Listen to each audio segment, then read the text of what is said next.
आता बोलायला पाहिजे. आता नाही बोलला तर कधीच नाही, मग किंमत पण नाही. लक्षात ठेवा, जर किंमत दाखवायची असेल तर ती मैदानात दाखवा. नुसतं गप्प बसून आता दिवस राहिले नाहीत, तसे गप्प बसणारे दिवस राहिलेले नाहीत. मी विनंती करतो, केसरकर साहेबांच्या स्वभावामध्ये आणि माझ्या स्वभावामध्ये फार अंतर आहे. ते त्यांच्या भाषणात काय बोलतील ते त्यांच्याकडून तुम्ही ऐकूनच घ्या. पण आम्ही केसरकर साहेबांना विनंती केली, साहेब तुमच्या सानिध्यात मी मागचे 10-11 महिने मी राहिलो. तुमच्या स्वभावाचा परिणाम माझ्यामध्ये पण झाला. मी बऱ्या प्रमाणात शांत झालो.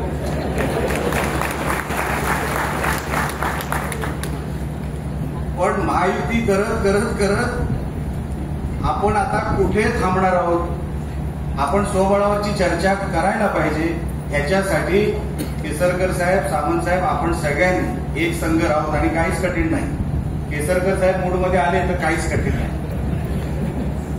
साहेबांना माहिती आहे, एकदा केसरकर साहेब जमिनीवर उतरले तर अनेक लोकांना आपल्या ऍड्रेसचे पत्ते बदलावे लागतात. हे सगळ्यांना माहिती आहे. सावंतवाडीमध्ये सोपं नाही, जोपर्यंत हा माणूस इथे बसलाय तोपर्यंत.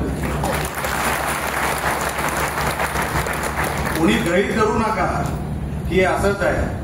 इथे केसरकर साहेबांनी किल्ला लढवला, तिथे निलेश राणेंनी किल्ला लढवला, तिथे परत निलेश राणेंनी किल्ला लढवला. हे सगळं झालं. फक्त आता नाही सुरुवात केली तर मग फार उशीर होईल. आपण महायुतीच्या चर्चेमध्ये उदयजींना विचारा, उदयजी त्यांच्या मनोगतातून सांगतीलच. आपण भरपूर प्रयत्न केले, असे नाही की प्रयत्न केले नाही. अगदी प्रदेश अध्यक्षाकडून प्रयत्न केले. पण त्यांची गणितं काय वेगळी असू शकतात. त्यांना वाटत असेल आज राज्यामध्ये त्यांचं सरकार आहे, त्यांचे मुख्यमंत्री आहेत. कुठल्याही पक्षाला वाटणं साहजिक आहे की आपली ताकद वाढली आहे. आपली ताकद किती वाढली आहे ती दाखवायची ही निवडणूक आहे. अनेक वर्षानंतर ही निवडणूक आली आहे. ही परिस्थिती परत येणार नाही.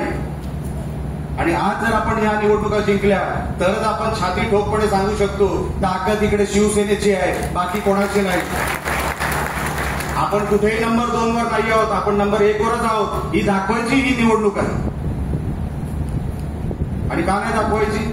आपण कोणाकडे काही वेडवाकडं मागितलेलं नाही. वेडवाकडं आपलं कुठे प्रपोजल गेलेलं नाही. मग कुठेही तडजोड होता कामा नये.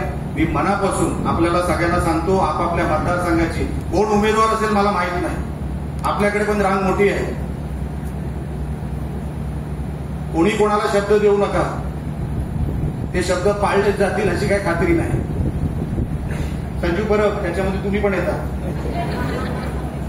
केसरकर साहेबांना विचारल्याशिवाय कोणी कोणाला शब्द देऊ नका. बाजूला सचिन वालावकर माझ्याकडे बघतोय.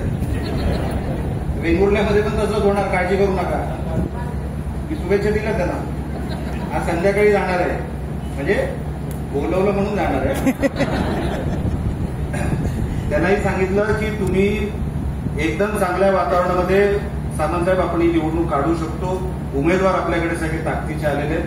आता जे कोण नवीन कुंपणावर उभे आहेत त्यांना कसं घ्यायचं, एकदा केसरकर साहेबांनी ठरवलं की त्यांना घ्यायचं की नाही घ्यायचं, आणि कसं घ्यायचं आणि कधी घ्यायचं, की साहेब आपला हाऊसफुल होणार.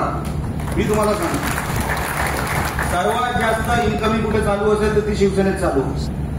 आणि जर केसरकर साहेबांनी ग्रीन सिग्नल दिला, बाकीचं पण सगळं घेऊन टाकलं, काहीच ठेवणार नाही. थोडं त्यांचं जे आहे ते त्यांच्याकडे राहील, बाकीचं जे कुंपणावर फिरतं ते आपण घेणार.